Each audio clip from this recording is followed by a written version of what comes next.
Assalamualaikum teman-teman. Perkenalkan, nama saya Zakiatul Fikriyah, mahasiswi dari Universitas Pancasakti Bekasi, jurusan Pendidikan Guru Pendidikan Anak Usia Dini, reguler A1, semester 4. Assalamualaikum warahmatullahi wabarakatuh. Perkenalkan, nama saya Zakiatul Fikriyah, NIM 18620500013. Video ini dibuat untuk memenuhi tugas UAS pada mata kuliah Pengembangan Moral Agama dengan dosen pengampu Dr. Rita Aryani MM. Baik, di video kali ini saya akan mempresentasikan pengaruh media Finjar Papit dalam mendongeng terhadap perkembangan moral dan agama anak usia dini.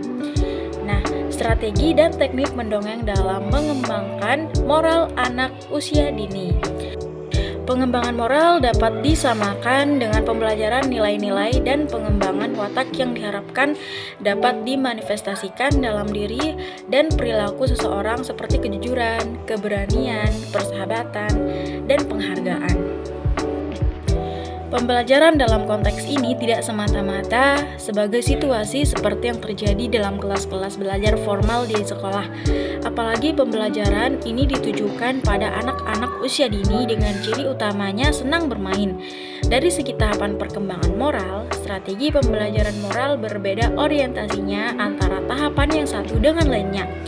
Pada anak usia 0-2 tahun, pembelajaran lebih banyak berorientasi pada latihan aktivitas motorik dan pemenuhan kebutuhan anak secara proporsional.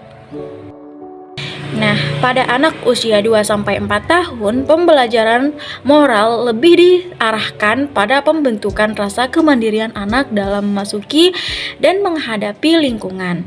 Untuk anak usia 4-6 tahun, strategi pembelajaran moral diarahkan pada pembentukan inisiatif anak untuk memecahkan masalah yang berhubungan dengan perilaku baik dan buruk. Salah satu cara yang dilakukan orang tua untuk mengasah kecerdasan moral anak adalah yang pertama bercerita. Nah, bercerita ini selain memberikan rasa senang kepada anak, juga menanamkan nilai-nilai kepahlawanan atau keagamaan dan moral pada anak dan konsisten dalam mengajarkannya. Dalam mengajarkan nilai-nilai spiritual pada anak diperlukan kesabaran. Tidak semua yang kita lakukan berhasil pada saat itu juga. Ada kalanya memerlukan waktu yang lama dan berulang. Menurut penelitian Ernest Harms dalam Hukumawian, perkembangan agama anak-anak itu melalui beberapa fase atau tingkatan. Dalam bukunya The Development of Religious on Children, ia mengatakan bahwa perkembangan agama anak-anak itu melalui 3 tingkatan. Yang pertama, the fairy tale stage atau tingkat dongeng. Nah, pada tingkatan ini dimulai pada anak usia 3-6 tahun. Pada anak dalam tingkatan ini, konsep mengenal Tuhan lebih banyak dipengaruhi oleh fantasi dan emosi. Pada tingkatan ini, anak menghayati konsep ketuhanan sesuai dengan tingkat perkembangan intelektualnya. Kehidupan pada masa ini masih banyak dipengaruhi kehidupan fantasi, hingga dalam menanggapi agama pun anak masih menggunakan konsep fantasi yang diliputi oleh dongeng yang kurang masuk akal. Yang kedua, the realistic stage atau tingkat kenyataan. Tingkat ini dimulai sejak anak masuk SD hingga sampai ke usia atau masa usia adolescence.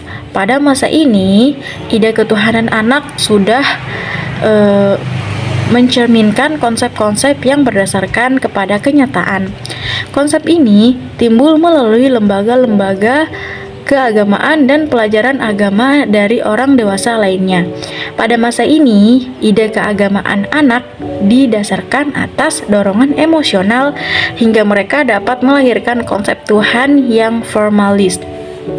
Yang ketiga, the individual stage atau tingkat individu. Anak pada tingkat ini memiliki kepekaan emosi yang paling tinggi sejalan dengan perkembangan usia mereka. Ada beberapa alasan mengenalkan nilai-nilai agama kepada anak usia dini, yaitu anak mulai punya minat Semua perilaku anak membentuk suatu pola perilaku, mengasah potensi positif diri sebagai individu, makhluk sosial, dan hamba Allah agar minat anak tumbuh subur. Harus dilatih dengan cara yang menyenangkan agar anak tidak merasa terpaksa dalam melakukan kegiatan.